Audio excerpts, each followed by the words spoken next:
So ito, mag-react po tayo doon sa statement ni Senador Rodante Marcoleta na hindi daw siya kasama sa Duterte Block sa Senado. Kaya ano ba ibig sabihin nito? Trinaydor ba niya yung mga DDS dahil ibinoto siya tapos hindi naman pala siya kasama sa Duterte Block? So i-try kong i-explain sa pagkakaintindi ko. Okay? So basahin muna natin yung sinabi niya. Hindi ako PDP laban. Adopted lang ako. Hindi ko alam kung bakit sinasabi nilang Duterte Block ako. Napagkamalan kasi tayo na Duterte Block kasi nilalaban natin ang karapatan ng kahit sino. Wala namang usapan na wag kaming pupunta doon sa SONA. Bakit naman kami hindi pupunta? O katungkulan namin yon, nakalagay sa konstitusyon. Katungkulan ng bawat senador na pumunta sa SONA. Tungkol naman sa binati ako ng Pangulo, palagay ko naman isang bagay na hindi dapat ipagtaka ng kahit sino man. Senador naman ako, Pangulo naman siya. Kaibigan ko naman siya, alangan namang hindi magkamayan man lang. Okay? So yun ang statement ni Senador Marcoleta. Ano ibig sabihin niya? So, una, klaruhin natin. Ano ba ibig sabihin pag Duterte Block? So kasama ka ni Senator Bato, ni Senator Bongo, ni Senator Robin. Okay? So kadalasan pag membro ka ng isang bloke, pare-pareho kayong bumoto. Pare-pareho kayong, kadalasan ganun buy one, take three, take four. So ganun, kaya nga block kaya nga bloke. So ibig sabihin lang ni Senator Marcoleta na maaring kaalyado ko sila, adopted nila ako, maaring sumusuporta ako sa mga Duterte, pero it doesn't mean na kung ano yung boto nila sa Senado, yun na din yung boto ko. So pinapalabas niya na independent siya na boboto sa mga issues. Okay, which I think is totoo naman. I think ganun talaga ang mangyayari. Maaring mas kasama niya yung mga Duterte sa mga issues concerning sa mga kay Digong at saka kay Sara. Pero pagdating sa mga ibang issues, pwedeng lumaro itong si Marcoleta. Lalo na napakapangyarihan ng kanyang posisyon na Blue Ribbon Committee. Ang pinagkaiba kasi, unlike itong si Senator Bongo, Senator Bato, and to a certain extent, itong si Senator Robin, ang utang na loob nila kung bakit sila nahalal ay kay Digong, kay dating Pangulong Rodrigo Duterte, na hindi naman na you couldn't say the same para dito kay Marcoleta. Of course, alam natin na ang driving force dito kay Senator Rodante ay yung INC. Okay? Nakita naman natin yan noong huling eleksyon kung paano siya talagang pinush ng mga iba't ibang chapters ng INC, yung kanilang political clout, talagang ginamit nila dito kay Rodante Marcoleta at ayun, hanggang manalo. At ayun, nanalo nga. So, ibig sabihin, he won't be completely 100% against the BBM government. Okay? Yun naman ang para sa akin kaysa awayin ng buo ng mga pro-admin, ng mga vloggers at ng mga fans.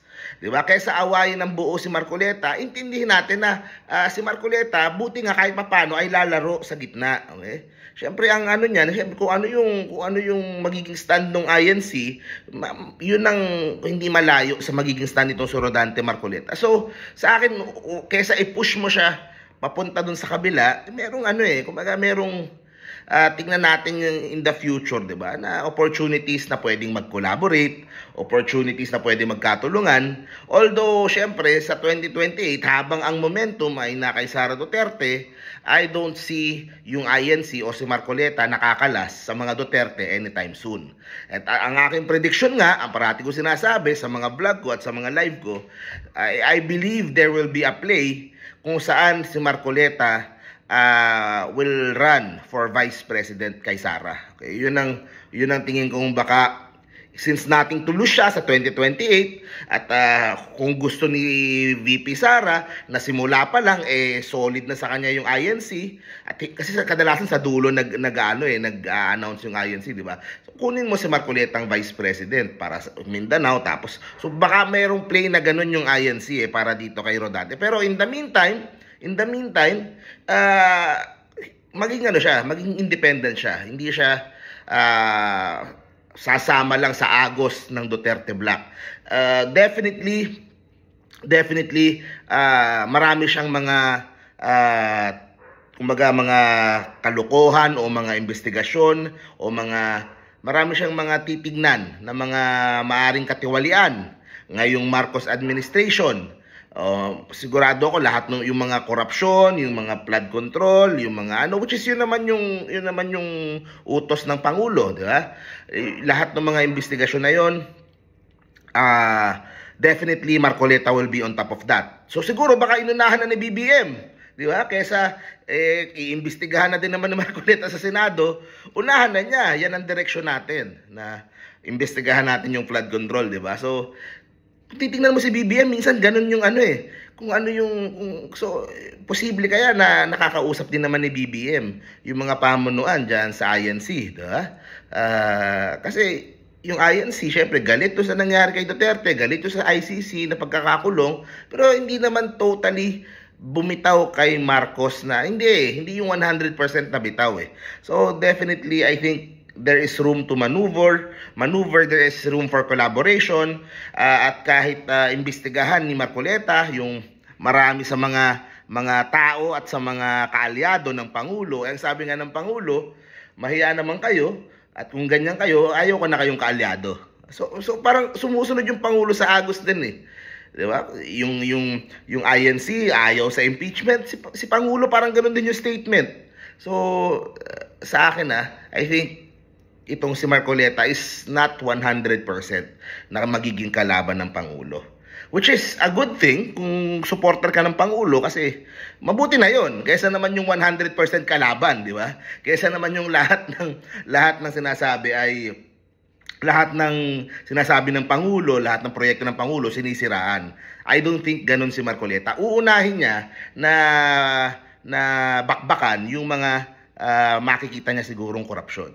Yung makikita niya siguro may political will. May ang tawag dito, kumaga mas may tapang to si Marcoleta ang bumangga kasi malakas yung backer niya, yung INC, di ba? So hopefully magamit niya yung kanyang posisyon para ma-reveal talaga yung mga korupsyon sa gobyerno kahit pa kaalyado ni PBBM yung matamaan. Which is, siyempre hindi natin to tolerate yan. Kung mali ay mali. So, ayun, yun naman. I got the chance na makasama si Marcoleta nung eleksyon. Seatmate kami. Di ba, nung tumakbo ko senador, nasa stage kami ni Isko. Kami ang seatmate. Magkatabi kami pag yung proclamation rally. Tapos yun, habang sasalita si Isko, kami magkatabi, kakakwentuhan kami ng konti. Ayun, yung makita natin. Pero definitely, of course, syempre, ang batikos kay Marcoleta, syempre, kung ano yung direksyon ng INC, malamang hindi sasalungat doon si Marcoleta. So yun ang isang factor do siya. Lalo na kunyari pagdating sa ABS-CBN, di ba? Yung mga dating mga nangyaring ganun. So abangan natin kung saan pupunta saan pupunta itong istorya kay Rodante. Pero yun lang yung punto ko dito, okay? He will remain a Duterte ally all the way to 2028. And maybe beyond, kung mapanalo nila si Sara. Pero it doesn't mean na 100% kalaban siya ni Pangulong Bongbong Marcos ngayon. Okay, so see you po sa next video. Stay safe parati, guys. Ayan, mas dadalasan na natin yung mga pagbablog this week. Medyo nagpahinga lang tayo ng mga huling buwan after the elections. Pero ito, laban tayo uli. See you po sa next video. Bye-bye.